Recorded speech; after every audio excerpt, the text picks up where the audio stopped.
What's good, Mind Speakers? Thank you guys so much for putting up with me over my break. I know it's been a very long time. Thank you to all of you who hit me up and checked on how I was doing personally and didn't just treat me like a content disposal. Thank you guys for actually caring about me, the person, those of you who do. Those of you who are rude about it, you know, eat a dick. I don't give a fuck. But here we are, 2019, a brand new year. Now, here's the thing about 2019. I have expectations, especially from my favorite artists. It's because I feel like 2018 was a lot of bullshit. I feel like 2018 was not as great of a year as everybody said it was. First of all, everybody else was just cranking out music like gerbils fucking. I felt like everybody, one way or another, were just trying to crank out a quantity of music and not really giving a fuck about the quality of music, and that's why nobody's single stuck. So everybody that's saying, oh, this doesn't have replay value, that doesn't have replay value, bitch, replay value was a thing of the past. Ain't no such thing as goddamn replay value anymore, because next Friday, there's another 30 songs that you gotta try to see if it'll stick in the club.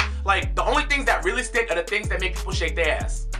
Because the only thing that's forever constant is black people and their need to shake ass. So, there's really nothing beyond that. But I require something beyond that because I don't twerk in the club.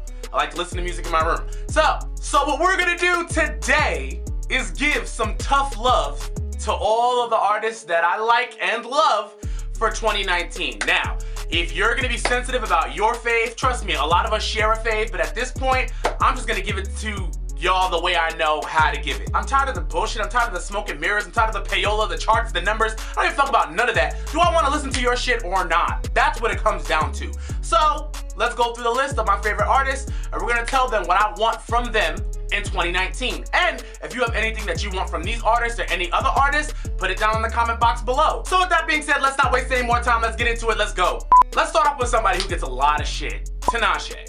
Poor Tinashe. Alright, I don't want to say poor Tinashe, because Tinashe seems to me like she's just living her life. She did Dancing with the Stars, she got kicked off, she didn't give a fuck. Now she's doing Rent Live. I mean, she's still working. It's just that her music isn't translating. So, and I'm a fan of Tinashe, but my thing about Tinashe is what Tinashe used to do, everybody does. There's a ton of girls now out making nondescript R&B that sounds like the inside of a seashell. It's all ambient, everybody turns the reverb on and swears they can sing. It's all the same. So somehow, some way, because at some point, I don't really have the fix for Tinashe, but she's gonna have to find a way to break out of that, because people seem to think they know what they're getting, and they do know what they're getting. You know what I mean? No one's on their toes when it comes to that new Tinashe. So, she need to figure that out. Teyana Taylor, I'm frustrated. I gotta say I'm frustrated because I've been said I wanted 2017 to be her year. I wanted 2017 to be her year. And then for 2018 to be Teyana Taylor's year, and it's that. I personally, if I was Teyana, I would be looking at other options, because you deserved a better album, you deserved creative control, and you deserved videos, you deserved promo. Kanye put out an album that you weren't satisfied with, that didn't really stick because there was no promo. Tiana, you need better. You're a first lady. No first lady gets no videos. When they do get a video, it's kind of cheap. It just works with your brand because it's New York. But really, and that's another thing I'm tired of. Stop giving these girls from New York, stop putting them on 125th and just shooting it. It's not a budget. At some point, y'all have to move out of that. You need to give these girls a budget. And Tiana did not have a high budget video for Gonna Love Me. It's just hip hop, but it was not high budget. And she's somebody who deserves high budget. She could be so just... Tiana, if you stay at good music, we're gonna be having this conversation for a long time. And maybe not even, because bottom line is you got about another year of doing that before people don't give a fuck. So if I were you, I would start to make other decisions. She don't do no features, she not out here. It's like she only works in that vacuum. I don't get it. I'm tired. SZA, my baby. You know, a lot of people have a lot of shit to talk about SZA in 2018. Meanwhile, in 2017, everybody was trying to scream love galore at the top of their motherfucking lungs. It was like, bitch, weren't you just in the mirror singing Supermodel and squeezing your belly fat? Like, everybody loved Supermodel. Everybody addressed their insecurities through CTRL in one way or another. It was transcended. It transcended race, age. Everybody knew what those emotions SZA was pouring forth from her being. Everybody knew what those felt like, and they resonated. And that's my thing, is like, y'all are reducing SZA now to a vocal talent. You're like, oh, she can't sing and da-da-da-da. And sure, she has shortcomings and she needs to get that together. That's just the truth. Live, SZA needs to work on that. That's just the reality of the situation. But when I went to the SZA concert, I didn't even notice, because everyone in the crowd was singing and fellowshipping and holding hands, and it was Afro-punk. I mean, granted, listen, Afropunk was its own thing. But I just think y'all give her a lot, and y'all are kind of comparing her to other people like H.E.R and LMA, and you're forgetting what SZA does. SZA is a writer who pours forth from her soul, and when she comes back with this album, you're gonna feel the same way you felt the first time, because it's gonna hit you right in the chest. But SZA, you do gotta work on that live vocal. That's just the truth. I mean, if you're gonna keep doing them, you have no choice. If you're not gonna do them, I mean, then that's your prerogative. But if you're gonna go get show money, you gotta have a show that people wanna go see. And I wanna see her get out of her comfort zone a little bit. I feel like I've seen her work with a lot of men, and I know that's like her comfort zone, being the girl singing on the record, but I want to see her do like a R&B record with other girls. I know she did the record with Cardi, but SZA, it's time for you to step into the ring with some other girls and create some magic for all of us, because I personally think that you are, dare I say it, I think you're the strongest pen in R&B right now. I could be wrong. If I'm wrong, you can try to correct me, but I'm gonna say that I think that SZA's the strongest pen, so it's time to use the pen, girl. What do I want for Jacquees to do in 2019? To shut the fuck up. What do I want from Rihanna in 2019? I don't know, make music? Alright, here's the deal. Party Next Door's been missing. We know he's writing the hits. We know he's writing them for Rihanna. We know Rihanna's about to come out with something crazy, right? That's the thing is with Rihanna, you know that Rihanna handles Rihanna's job, which is, I gotta put some Rihanna on it, and I gotta get out. Like, Rihanna is, she's just fully branded, a fully just encompassed superstar at this point in time. And there's not really much you can drag about Rihanna, because it's just like, you're Rihanna. Like, I can't really drag Rihanna for shit. I just want her to make music. I want her to be entertaining, but I know everything with Rihanna, she's gonna be cutting edge. She's gonna do shit you haven't seen. She's gonna experiment with sounds that aren't exactly hip hop and R&B, but they're gonna become R&B and hip hop and reggae because it's Rihanna. It's just, she just fully knows how to take things from other cultures and other genres and just turn them into not really hip-hop music or R&B music or reggae music, but it's Rihanna music. You know what I mean? And it works.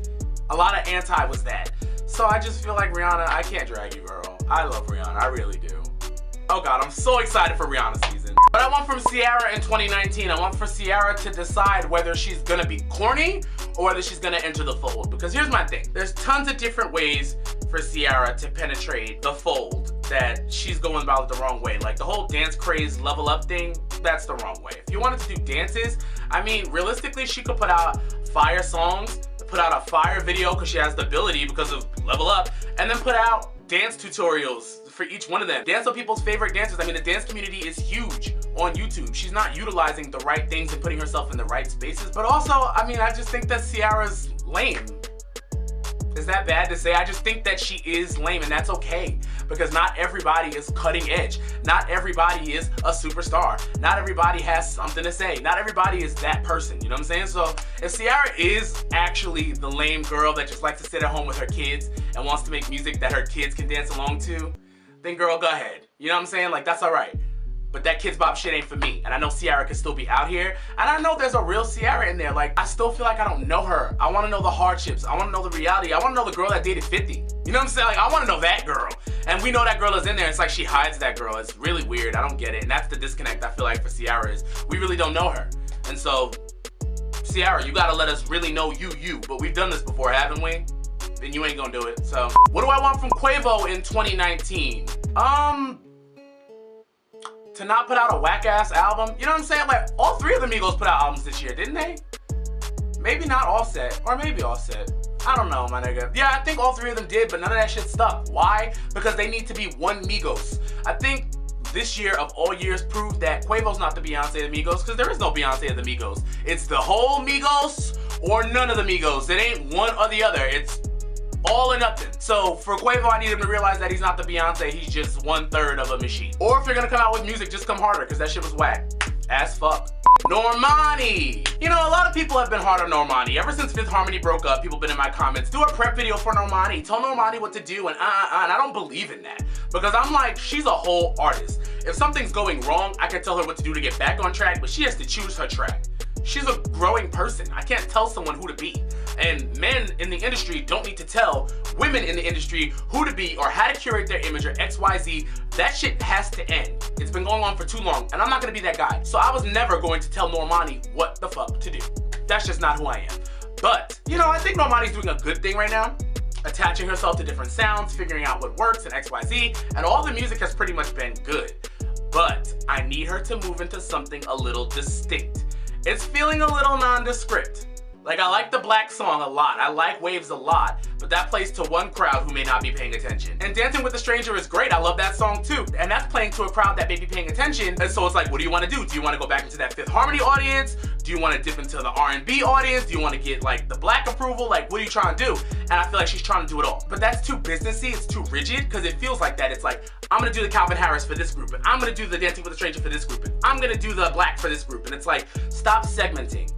Sit down, breathe, be Normani, and just give it from your chest. And whoever the fuck picks it up, picks it up. Because people are gonna pick it up because she's a superstar. And I've given her a lot too. Everybody gives her a lot. Everybody compares her to Beyonce. I've called her baby Beyonce. Yes, I've fucked up too. And I'm gonna stop doing that because she's not Beyonce. She's fucking Normani. And my thing about what Normani can learn from certain people like Rihanna and SZA are that they weren't worried about demographics. You know, they were not worried about that shit. They were just like, hey, this is me. This is what I got to sell. And all you bitches gonna pick it up. And kinda they did. And I think that she has that appeal, but I think Normani's been in the game longer than what people think because their solo career is just starting, but no. A lot of what her team is doing is very business-minded and it's very choppy. And it just needs to come off more fluid. Because this whole white record, black record, middle record, no. Just make records. Make hot records, make good records, and let the chips fall where they may. What do I want from Chris Brown in 2019? To never make another 50-song album, because if your album is 50 songs, I'm not going to listen to it. And I still haven't gotten through Heartbreak on a Full Moon, and I don't see myself doing it. My brother keeps telling me to go through it, saying it's good. He said that about the Dream album too, but I just don't have all that time. And like, not that I'm doing anything, but it's like, I just don't want to. So what I want for Chris Brown to kind of do is limit the quantity, but step up the quality, because a lot of Chris Brown records he creates into a vacuum, so it's kind of like they start to sound similar, and he needs to break out of that. It's time to break out of that, reintegrate into the fold, reintegrate into the world, figure out what's going on, and not just sit in your studio with your weed and royalty and graffiti or whatever the fuck else you do. That's just boring to me. I think he needs to switch up the way he creates, because a lot of the music is starting to become, we're gonna get the dance record, and then we're gonna get the trap record, and then we're gonna get the R&B record, and then we're gonna get, it just feels like a formula that's gotta go. Throw the formula the fuck out and do something fresh.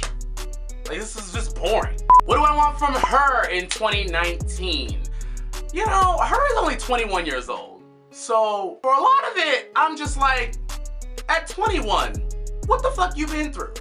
And I'm not saying like at 21 that I hadn't been through nothing, but I'm just saying like, she's so young and the music is pulling from experience that I don't necessarily know if she has. So for her, I need you to start making some music about shit that you actually know about. Sing about 21-year-old issues, because I kind of feel like a lot of the things she's singing about are coming from her Rolodex of music.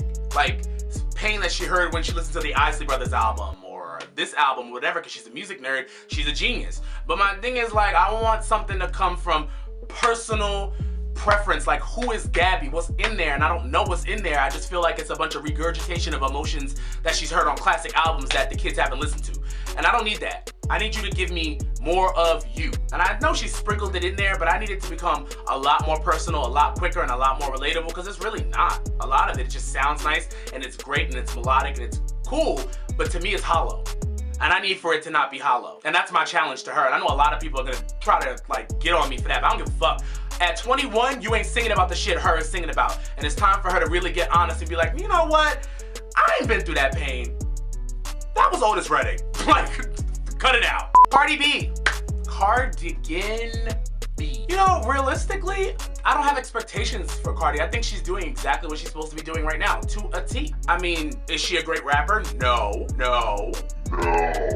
But does she make up for it in other areas? Absolutely. I can't act like she doesn't. Half the reason why Cardi B's so entertaining is because she's a fucking showgirl, and that comes from her stripper days. I haven't seen a Cardi B live performance. All I've seen is her throw ass on stage. People like to watch it. I'm just kind of like, huh? But it's like, whatever. But for me, when I'm impressed are like the videos, or like, was it the Billboard Awards, the I Like It performance? She took a song I didn't like and turned it out. And that's my thing with Cardi, is like, in the areas where she lacks, everything else is perfect. Timing is perfect. Videos are perfect. She has the best team in the game right now. Like between Benedict Arnold as Tokyo and Patience doing everything that she does behind the scenes, and her makeup artist and Colin Carter on the styles. I mean, she's got a lot going on for her. She's got a lot of moving parts. All she does is really handle her part. And can you be mad at that? No, you really can't. So I think she's doing realistically to her ability. I think Cardi has maxed out on her ability to, you know, do what's within her realm. The writers are doing what they do, everybody else is doing what they do, and Cardi's just doing her part. And that's a well-oiled machine right there. So she's doing a good job and just needs to keep going. What do I want from Drake in 2019? To sit the fuck down. Like, sit the fuck down. I really feel like, and I say this all the time, Drake is afraid of going cold. And the only way he knows how to not go cold permanently is to stay hot. And so he just finds whatever the next big thing is and he latches onto that. And he puts out another single and he X's and he Y's and he Z's and he keeps it. He wants to be in the front and wants to stay and and he's gonna keep going because he's afraid of burning out. Drake is scared of not being popular. I don't know how y'all don't see that. Drake is afraid of not being Drake.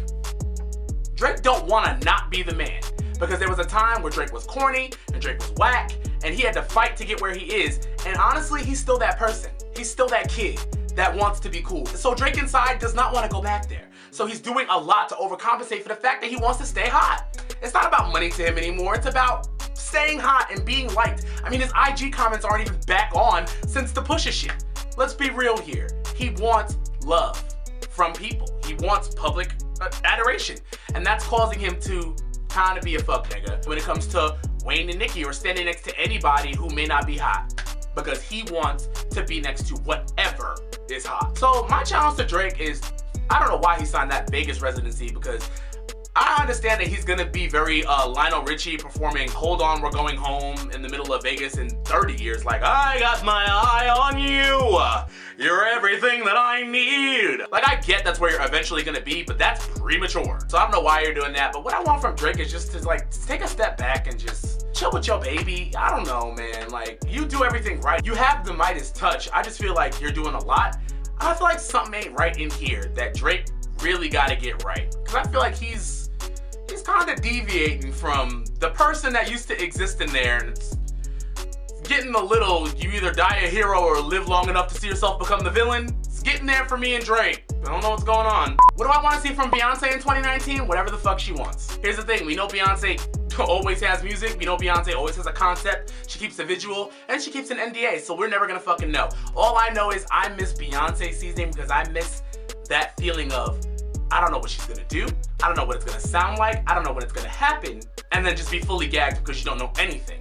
That is entertainment to me. Like, show me something, a perspective, something that I haven't seen. I'm tired of watching girls throw ass in videos, don't get me wrong, but I come from the Miss Twerksome era. None of you rap girls are throwing ass like Miss Twerksome. None of you. So it's like, with Beyonce, I'm excited to see a concept. I'm excited to see a message. I'm excited to hear her perspective on life and everything, because we don't hear from her often, and I hope 2019 is the year. But if it's not, whenever it's ready, Beyonce, I will be here with my money waiting to give it to you. So what I want from Nicki Minaj in 2019, a couple things from you, Miss Minaj. One, you gotta shift that focus. It's time to realize who your real competition is. I feel like a lot of the social media shit and the influx of new girls have really skewed her brain into thinking that her competition is like Young Miami and JT and Cash Doll and Dreezy and Cardi and all these other girls, which, I mean, they're great for them, but they're each other's competition. You're Nicki Minaj, and you never had competition. So what I need Nicki Minaj to do is to get back into competing with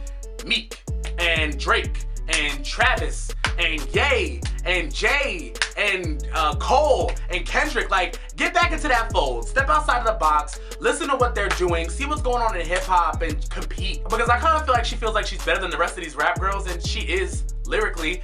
But I want to see her compete with the boys again, because I feel like that is when Nicki really went hard. I also want to see her work with an executive producer. Now, this is where Nicki and Cole kind of collide, right? So this tough love also goes for Cole in a way, because Cole does everything himself. Cole's a producer, Cole's the rapper, Cole's everything. Ain't nobody in the studio besides like Cole and an engineer. Like, no one's in the studio, which is great. And Nicki is kind of the same way too. Like, she works with producers, but she'll handpick them. She'll discover them. She'll pick this beat and pick this sound and go in there and tweak it. And she does sometimes too much. And I feel like I would love to see a Nicki Minaj project where Nicki Minaj is in charge of nothing but the words. And that goes for Cole too, because both of them have this thing where everybody says, oh, they're better on features and they're not better in their own albums. Why? Because in features, they ain't in charge of shit but the words. The beat's the beat, you get your 16 and you gotta get the fuck up out of there. And I would love to see Nicki work with an executive producer like Swizzy. Because her and Swizz always, to me, make fun things. Swizzy understands hard beats, he understands bass, he understands New York vibes, but he also understands whimsy. And that's really all Nicki Minaj is. It's like a whimsical New Yorker. It's like if Alice in Wonderland took place in Queens. That's all it is. And not only that, but like, what's Drake without 40? YG without Mustard? You know what I'm saying? A lot of people have their producer, and I kind of feel like Hitmaker should have been that for Nicki, but she took the time off, and then he signed to Atlantic. You know what I'm saying? She needs to find that producer, that person to EP and say, I got this, you handle the words. Because Nicki Minaj's specialty is words, and I just want her to handle the words. And don't give me no more singing songs. It's like, they're great, but we just didn't order it. And even if I go through her top records on Tidal right now, they're all the rap records. Dip, Motorsport, Good Form, Twice, Barbie Dreams, Flawless Remix, Poke It Out, Runnin', Barbie Things, Chun-Li, No Frauds, Hard White, Rich Sex, LLC, Chun Sway. There's not a sing song in sight. So it's like, people like them, but you know what I mean? It's not what we order when we come to the Nicki Minaj store. When we go to the Nicki Minaj store, we open up the doors, we want rap, we want fun, we want whimsy. And sometimes you just can't give people what they don't want. So that's what I want from Nicki in 2019. Oh, and like a 12 song album, please. And then 12 songs, not 19, 12. Because if you trim the fat off of an album, it just makes the album look better. That's all. Anyway, that's it. That's what I want to see from these artists in 2019. I tried to be as tough love as possible, tried to really fuck them up. But hey, you know, these are my faves. What can I do? I love them. Anyway, thank you guys so much for being patient. Thank you guys so much for checking on me. Thank you guys so much for joining me back here at this channel. I can't wait to get back into the swing of things. I feel like nothing's going on, so if you have anything you want in a think tank, anything at all you want me to talk about, just put it down in the comment box below and we'll get into it. And yeah, talk to me. I'll be in the comments, talking to you guys, responding, deleting shit if you're rude or annoying. As usual, if you like this video, don't forget to like and subscribe. If not, suck a dick, and I'll be seeing you guys later. Deuce.